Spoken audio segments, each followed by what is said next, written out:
माल इश्क न बैतुल माल जो मिले मोहताजन खे किबला इश्क दात अल्लाह जी आ ये कोने त इश्क हरू भरू लूलन लंगड़न के मिले न इश्क उन्हें के मिलंदो आहे जिन जो कुर्ब में कमाल हुंदो आ इश्क न बैतुल माल जो मिले मोहताजन खे आगे इश्क उन संदो जे कयो कुर्ब कमाल तालिब मौला तलब में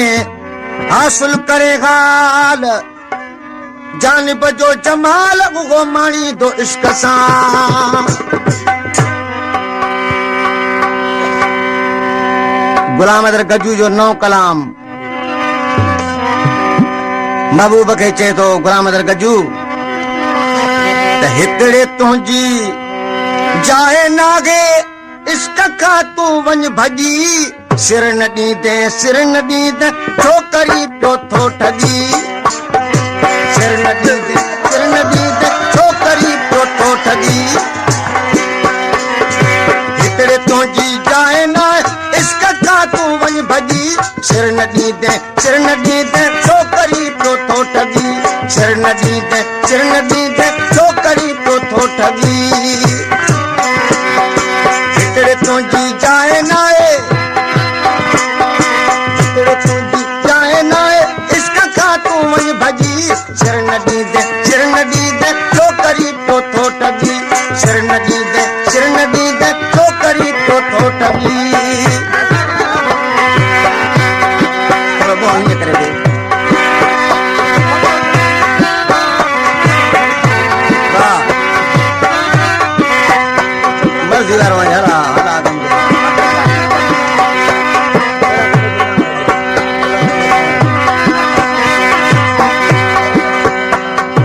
दोस्तों ही फरमाश के आए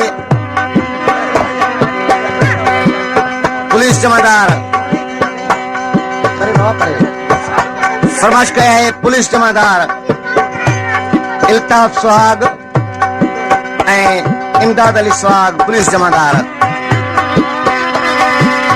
गुलाम अदर गजू जे कलाम ला फरमाश के आए दुबई खायल मुझो प्यारो दोस्त आए हाजी रोशन अली सोलंगी हाजी इमाम बख्शुल्लाह शारी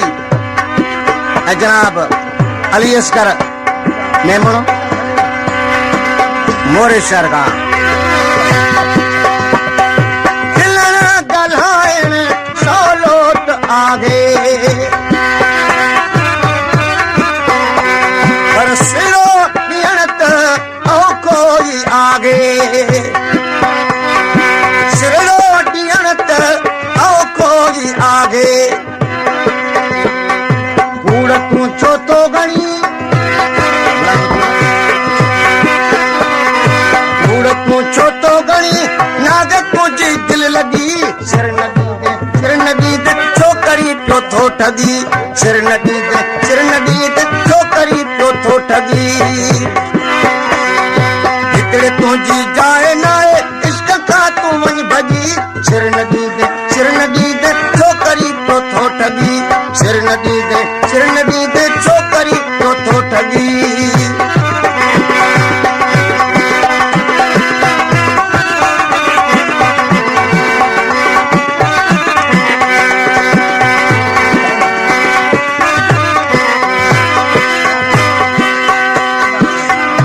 दोस्तों फरमाश कया गुलाम अदर गजू जे कलाम ला हाजी इमाम बख्शुल्लाह शारी गुलाम अब्बास लाल बख्श शमन सोलंगी प्यार थई करणो जल्दी करे वठ प्यार थई करणो जल्दी करे वठ ओया त पग जे दरता तड़े छॾ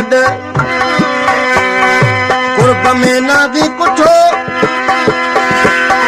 कुर्ब में ना भी कुठो सखड़ी खुशामद शाह कभी सिर न ॾींदे छोकरी थो ठगी सिर न ॾींदे छोकरी पियो थो ठगी हिते तुंहिंजी जाइ न आहे इश्क खां तूं वञ भॼी सिर न ॾींदे छोकरी पियो थो ठगी सिर न ॾींदे छोकरी पियो थो ठगी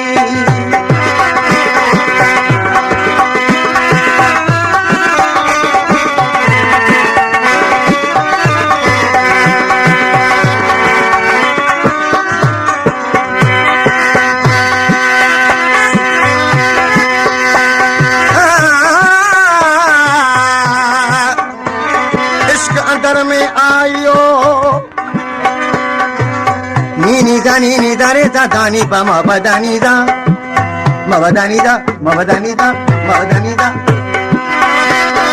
इश्क अंदर में आयो तो सुखन छजो साव सुखन माथे कीन की विरह जो विणाव बाहर बाफ न कढ तूं ए खवड़ा वेठो खाव आशिकार अंगल सां अडी ते पियो आव अखियूं अंदर जूं उपटे बस लालण जो लकाव कॾहिं झेरा कॾहिं तालिब मौला मर्द थे इश्क करण को लोग तनागे मिल तूं मूंसां भाकुर पाए गुलाम हैदर के बचाए सनड़ा सीने सां लगी सिर न ॾींदे छोकरी पियो थो ठगी सिर न ॾींदे छोकरी पियो थो ठगी हिकिड़े तुंहिंजी जाइ न